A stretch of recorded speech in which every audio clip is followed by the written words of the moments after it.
RBI के under में शुरू हुआ एक्ट ऑफ पार्लियामेंट के द्वारा यूटीआई एक्ट इन 1963 जो कि लोगों के पैसे को प्रोफेशनली मैनेज करके एक फंड क्रिएट करता है और उस फंड को वो स्टॉक मार्केट की अच्छी कंपनीज में इन्वेस्ट करता है और लोगों की इन्वेस्टमेंट को डाइवर्सिफाई करके उसके बदले उनको उनके फंड्स के कुछ यूनिट्स दे देता है और उनकी इन्वेस्टमेंट को ग्रो करके देता है। तो जी हाँ, मैं बात कर रहा हूँ म्यूचुअल फंड्स की।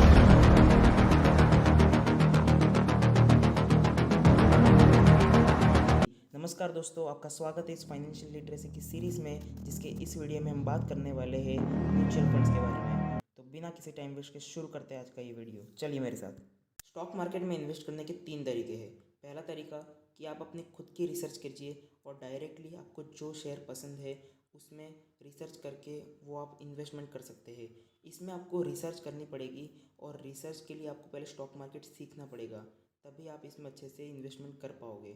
तो इसमें आपके पास पूरी इंडिपेंडेंसी है, बस इसमें आपको थोड़ा टाइम देना पड़ेगा।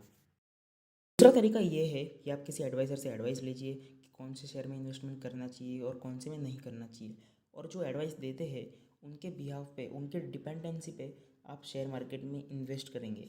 और फिर ये जो रिसर्च होगी वो आपकी नहीं होगी, वो उस एडवाइज़र की होगी, और जो एडवाइज़र एडवाइस दे रहा है उनके बदले वो कुछ कमीशन भी चार्ज करेगा, तो उनके बदले आपको कुछ कमीशन भी देना पड़ेगा। और इसमें जो सारा ट्रांजैक्शन रहेगा कि सेल बाय करना है, कुछ भी होगा, वो आपको खुद ही करना पड़ेगा। और तीसरा तरीका आता है म्यूचुअल फंड्स का। म्यूचुअल फंड्स आप ही की तरह कई सारे लोगों से फंड कलेक्ट करता है और उस फंड को स्टॉक मार्केट की अच्छी कंपनीज में इन्वेस्ट करता है, और उस इन्वेस्टमेंट के बदले वो आपको उनके फंड के कुछ यूनिट्स दे देता है। बात करते हैं कि ये म्यूचुअल फंड बनता कैसे है और ये म्यूचुअल फंड काम कैसे करता है। तो सबसे पहले बनता कैसे ये जान लेते हैं। म्यूचुअल फंड जो होता है बेसिकली एक फंड मैनेजमेंट कंपनी क्रिएट करता है, जिनको हम एएमसी बोलते हैं। एएमसी यानी कि एसेट मैनेजमेंट कंपनी।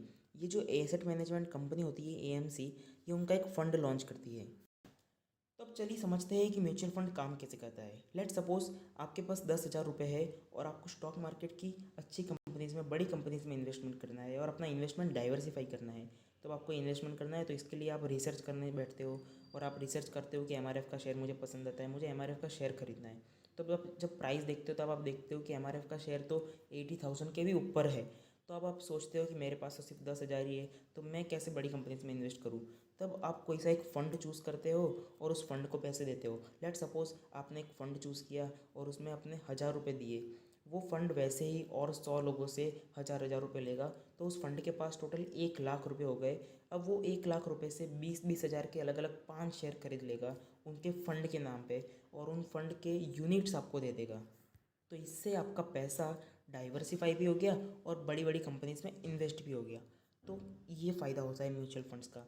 आप लो पैसों में, यानी कि लो इन्वेस्टमेंट में बड़ी बड़ी कंपनीज में इन्वेस्टमेंट कर सकते हो और अपना पोर्टफोलियो डाइवर्सिफाई कर सकते हो। तो चलिए अब जान लेते हैं कि म्यूचुअल फंड का एडवांटेज क्या है और म्यूचुअल फंड्स का डिसएडवांटेज क्या है। क्योंकि कोई भी चीज़ हो उसका एडवांटेज भी होता है और उसका डिसएडवांटेज भी होता है। तो सबसे पहले और सबसे बड़ा एडवांटेज इसमें ये आता है कि आप इधर लो इन्वेस्टमेंट में भी, यानी कि आप कम पैसों में भी ज़्यादा अच्छा इन्वेस्टमेंट कर सकते हो। आप बड़ी कंपनीज में इन्वेस्टमेंट कर सकते हो, आपका पोर्टफोलियो डाइवर्सिफाई हो सकता है। दूसरा इधर एडवांटेज ये है कि इधर आपको बस एक बार पैसा उनको देना है फंड वालों को, और फिर सारा उनके जो म्यूचुअल फंड्स के जो एक्सपर्ट्स होते हैं वो हैंडल करते हैं। आपको कुछ नहीं करना है, आपको रिसर्च भी नहीं करनी है, आपको कुछ बाय सेल कुछ नहीं करना है, सारा आपका एक्सपर्ट करेंगे। और जब आपको सेल करना है, मतलब आपको जब पैसा निकालना है, तब आपको सिर्फ इसमें इन्वॉल्वमेंट रखनी है। तो इसका एक डिसएडवांटेज भी है। वो क्या है? जब मान लीजिए स्टॉक मार्केट क्रैश होता है, स्टॉक मार्केट में जब प्राइसेस लो आ जाती है, तब बहुत बड़ी अपॉर्चुनिटी होती है उसमें बाइंग की, कि जब नीचे आ रहा है तो उसके बाद ऊपर तो जाना ही है। जैसे हमने पिछले वीडियो में बताया था, कोई भी हो ऊपर तो जाना ही है इसको। तो ऊपर पब्लिक, नॉर्मल पब्लिक जिनको स्टॉक मार्केट की नॉलेज नहीं होती है, वो इधर समझ नहीं पाती है और वो घबराहट में आ जाती है, पैनिक हो जाती है, और उसके कारण वो सेल कर देती है। तो जब वो सेल कर देती है तब म्यूचुअल फंड का भी उसमें लॉस हो जाता है और इधर कस्टमर का भी लॉस हो जाता है। इसलिए इधर इसका एक ही डिसएडवांटेज कि अगर आप नॉर्मल शेयर मार्केट में पर्सनली भी आप इन्वेस्टमेंट करोगे तो वहाँ पे भी अगर ये होगा, अगर आपको नॉलेज नहीं है तो दोस्तों ये था आज का ये वीडियो, जिसमें हमने आपको बेसिक्स ऑफ म्यूचुअल फंड्स के बारे में बताया। आशा करते हैं कि आपको ये वीडियो पसंद आया होगा और इस वीडियो के माध्यम से हम आपकी लाइफ में कुछ वैल्यू ऐड कर पाए होंगे। अगर आपको ये वीडियो पसंद आया हो तो इस वीडियो को लाइक कर दीजिए और नीचे हमारे साथ जुड़ने के लिए सब्सक्राइब बटन भी दे रखा है तो आप दबा दीजिए। और कोई फीडबैक देना हो तो कमेंट बॉक्स में आप कमेंट भी कर सकते हो और लोगों को शेयर भी कर देना। धन्यवाद आपका हमारे साथ यहाँ तक बने रहने के लिए, आपका बहुत बहुत धन्यवाद।